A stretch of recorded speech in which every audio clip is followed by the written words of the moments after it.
santé et risque au travail, en termes d'exposition, ça va forcément faire appel de manière précise au secteur d'activité, à la taille d'entreprise, aux échelons, en termes d'actions qui ont été mises en place, ses historiques, son contexte également. De manière plus globale, on a vu tout à l'heure dans les chiffres qui ont été présentés que la manutention était plus d'une fois sur deux le motif principal d'exposition en termes de risque. Donc la manutention, forcément, ça va être un sujet. On va retrouver aussi tout ce qui est lié au trajet. Je trouve que de plus en plus de confrères parlent de difficultés sur les accidents de trajet.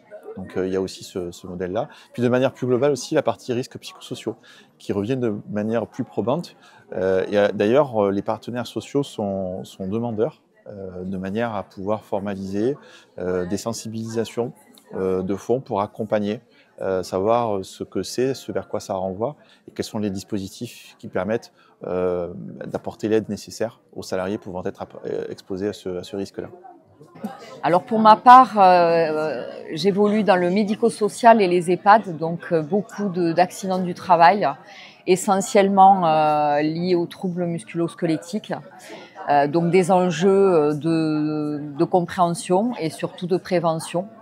Donc il est toujours bon de se rappeler un peu tous les dispositifs et d'essayer de les actionner, avec pour objectif de pouvoir sensibiliser les établissements, les directions d'établissement sur cette prévention et bien sûr les collaborateurs eux-mêmes. De mon côté, je travaille dans la grande distribution et plus précisément dans la logistique de la grande distribution. Et j'identifie deux enjeux importants. Le premier, ce serait le risque accident du travail, puisque c'est un risque qui est très important.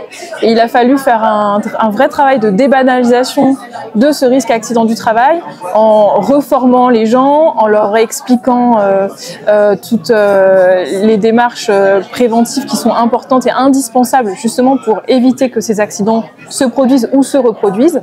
Donc ça, c'est un premier risque majeur. Et grâce à ces actions, il a été largement diminué dans mon établissement. Et le deuxième sujet, pour moi, c'est l'absentéisme, qui est une situation qui ne cesse de se dégrader et pour lesquelles il y a de nombreuses actions à mettre en place, justement pour accompagner les collaborateurs durant leur absence et surtout pour anticiper leur retour, aménager le poste, se réorganiser, etc., maintenir le lien avec eux pendant cette durée d'absence. Toutes ces actions qui permettent aujourd'hui d'essayer d'écourter, de limiter l'absentéisme, qui est une vraie difficulté d'entreprise, aussi bien organisationnelle pour le responsable d'équipe, pour le service RH, pour le coût que ça représente. Voilà, c'est tout un système qui est mis en difficulté.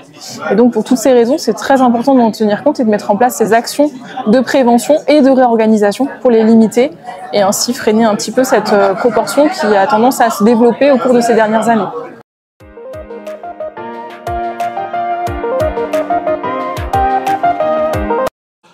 Alors, il y en a beaucoup. Je pense qu'il vous avez entendu au niveau des adhérents, il y a des dispositifs qui n'étaient pas forcément connus en termes d'aide, qu'il s'agisse de contributions, en termes de matériel, qu'il s'agisse de contributions en termes de prise en charge de coûts pédagogiques pour les formations.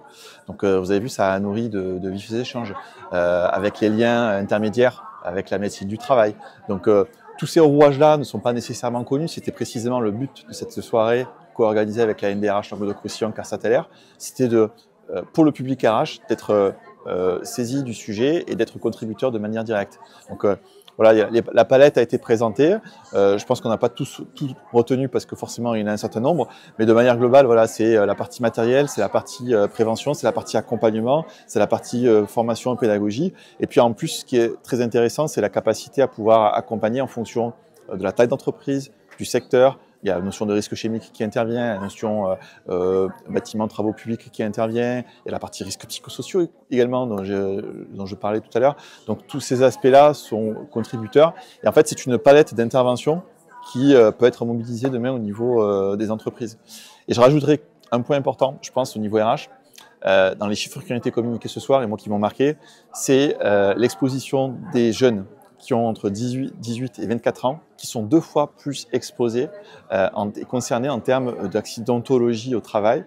Ça, c'est un chiffre qui est majeur et qui plus est dans les 3 premiers mois. Qu'est-ce que ça veut dire? Ça veut dire qu'en tant qu'RH, dans le parcours d'intégration et l'expérience collaborateur, les 3 premiers mois, pas seulement, mais particulièrement les 3 premiers mois, il y a vraiment un coup fort à mener, particulièrement pour le public qui est jeune, qui a entre 18 et 24 ans, ou qui est jeune au sens je débute dans l'entreprise.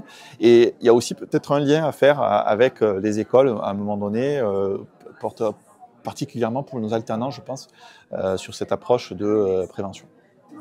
Alors, c'est toujours intéressant de voir les dispositifs qui existent toujours ou les nouveaux dispositifs. Donc, en ça, c'est parfait. Étant donné qu'on est sur la CARSAT Languedoc-Roussillon, beaucoup de dispositifs pour les moins de 50 collaborateurs, donc c'est pas mon cas. Bien évidemment, des dispositifs pour les grandes entreprises aussi. Peut-être un souhait de pouvoir avoir des dossiers au niveau nationaux pour éviter de multiplier les demandes ou les accompagnements. Moi, j'ai trouvé que c'était hyper intéressant de repartir avec des éléments très concrets, de numéros de téléphone à solliciter, de subventions à aller chercher, de préventeurs aussi à solliciter. Donc je trouve que la démarche de communication, elle est pragmatique et concrète et c'est plutôt appréciable en tant que professionnel des ressources humaines. Pour ma part, j'avais déjà eu l'occasion de solliciter la CARSAT, mais via mon contrôleur CARSAT qui m'a accompagnée dans des démarches de prévention dans l'entreprise, mais jamais sur le côté subvention. Donc maintenant que j'y suis sensibilisée, j'hésiterai pas, de concert avec le médecin du travail, à venir solliciter une aide, une mesure quelconque pour justement améliorer les conditions de travail des personnes en vue d'une reprise du travail ou pour limiter des situations accidentogènes.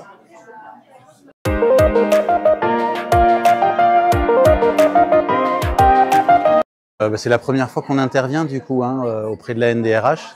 C'est un bon public parce que le fait d'avoir des DRH d'entreprise en face de nous, ça permet de faire passer des messages importants.